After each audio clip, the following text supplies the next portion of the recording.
Magandang buhay, bagong Pilipinas. Narito ang mga maiinit na balita na naglalaman na naganap ng aktibidad at pangyayari sa loob ng isang linggo sa Eastern Police District. Mga balitang may puso at may tunay na serbisyo publiko para sa bayan. Ito ang mga balitang pamamarisan.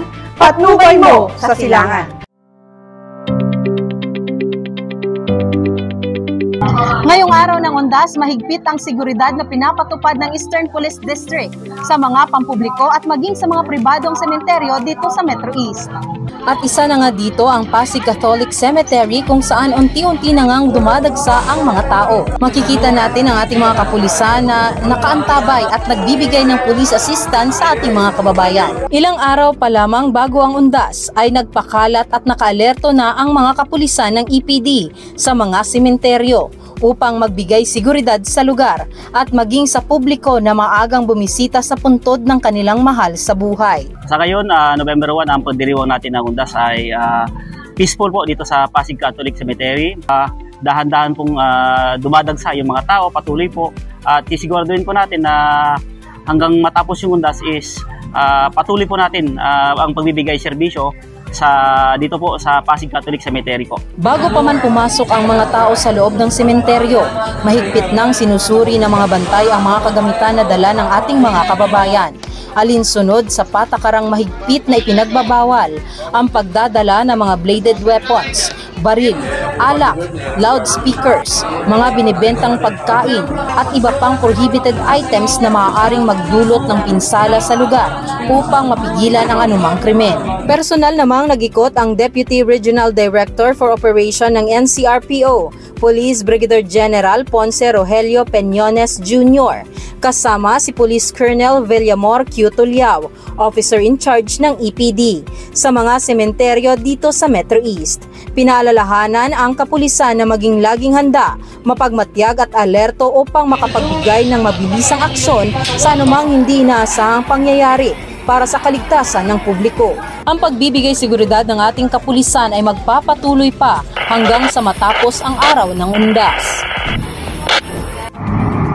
Sa patuloy na pagpapalakas ng ugnayan sa pagitan ng kapulisan at mamamahayag dito sa Metro East, isang matagumpay na EPD Press Corps and Vloggers Meet and Greet ang isinagawa ng Eastern Police District na pinasinayaan ni Police Colonel Villamor Quezagan Tuliao, Officer in Charge ng EPD. Ang nasabing programa ay dinaluhan at sinuportahan din ng EPD Command Group, mga Chief of Police ng Pamamarisan City Police Stations, DMFB Group Commander, district staff at mga media at PNP vloggers dito sa Metro East. Nabanggit din sa nasabing aktibidad ang pagpapalawig ng eGov apps. Samantala, bago nagtapos ang programa, nagkaroon naman ng pagkakataon ang miyembro ng media at vloggers na makapagbigay ng mensahe at mga katanungan na agad namang nasagot ng ating kapulisan. Layunin ng aktibidad na ito na mas lalo pang mapalakas ang ugnayan ng kapulisan sa ating mga mamamahayag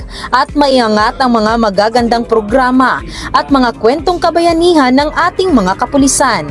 Mapanatili ang tama at patas na pamamahayag para sa isang maunlad, tahimik at nagkakaisang Metro East.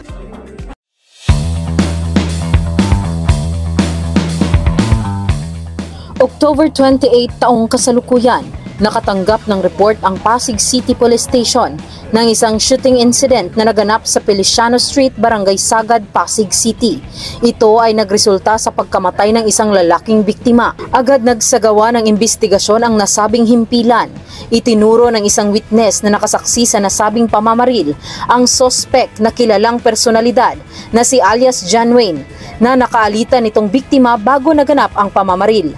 At nang magkaroon ng lead kung saan ito nagtago, agad nagsagawa ng hot pursuit ang mga kapulisan na nagresulta sa agarang pagkaaresto ng suspect. It's a joint effort among our intelligence officers and operatives, manhunt operatives and the substation personnel concerned. We did not sleep, so we exploited our open sources through the social media accounts of the suspect, and basing from the statements of the witnesses, we analyzed the pattern And we were able to trace him in one of the hotels in Shaw Boulevard, which eventually led to his successful arrest. Nang maaresto ang suspect, nakuha mula sa kanya ang isang kalibre 45 na baril, isang magazine at 4 na bala na siyang ginamit ng suspect sa paggawa ng krimen. Nahaharap ngayon ang suspect sa kasong murder at RA 10591 o ang Comprehensive Firearms and Ammunition Regulation Act. Matapos basahan ang kanyang karapatan ng suspect,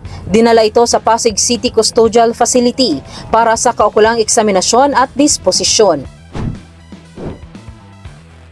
Isang foreign national ang naaresto ng mga tauhan ng Mandaluyong PNP sa bisa ng warrant of arrest na inilabas ng METC Branch 65 Makati City sa kasong estafa. Subalit nung inihain na ang warrant of arrest sa suspect na kinilalang si alias Tezuk, 40 anyos na isang Cameroonian, lumantad sa mga kapulisan ang patong-patong na fake US dollar money sa loob ng bahay na tinitirhan nito. Una sa lahat, gusto kong batiin yung trabaho ng ating Mandaluyong Police Station at isang very successful law enforcement operation ang ginawa nila. Na-discover na marami palang warrant tong Cameroonian nationals. Then nakita natin doon nung pag-serve ng warrant na napakaraming fake dollars. So, napag-alaman natin na grupo ito na nambibiktima ng ating mga kababayan. Parang nilulure nila na mag-invest. Parang investment scam ito eh. Samantala, inaresto din ang live-in partner nitong suspect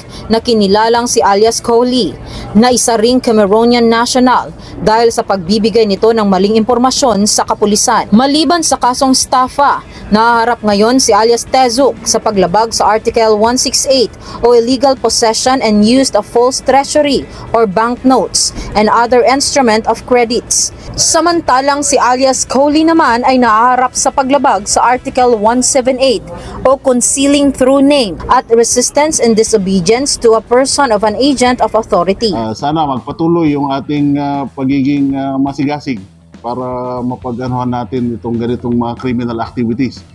At dito sa EPD, hindi ubra yung ganitong mga criminal activities. Matapos basahan ang kanilang karapatan, itong mga suspect ay kasalukuyan silang dinala sa kustodiya ng Mandaluyong PNP para sa kaukulang disposisyon habang hinihintay ang nakatakdang araw ng pagdinig ng kanilang kaso.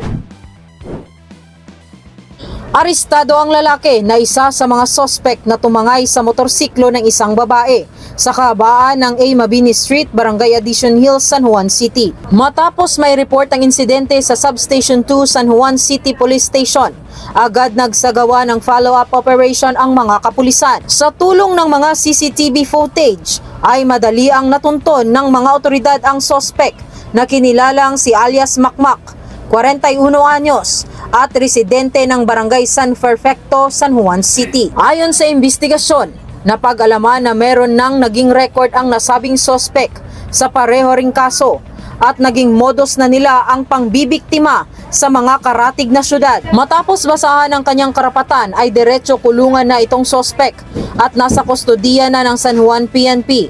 Samantala, patuloy naman ang manhunt operation ng mga kapulisan sa isa pang kasama nito na kasabot din sa iligal nitong mga gawain. Ang suspect nahaharap ngayon sa paglabag sa anti-carnapping law. At yan po ang mga nagbabagang balita mula sa distrito ng mahuhusay. May profesionalismo o disiplinadong pulis, Ang Eastern Police District. At kami po ang inyong tagapaghatid ng mga balitang pamamarisan. Ako po si Police Master Sergeant Josefani Salazar. At ako naman po si Police Staff Sergeant Joy Maris Micael. Tunay na pamamarisan. Police EPD yan. Ang patnubay mo sa silangan dahil sa bagong Pilipinas. Ang gusto ng pulis, Ligtas ka!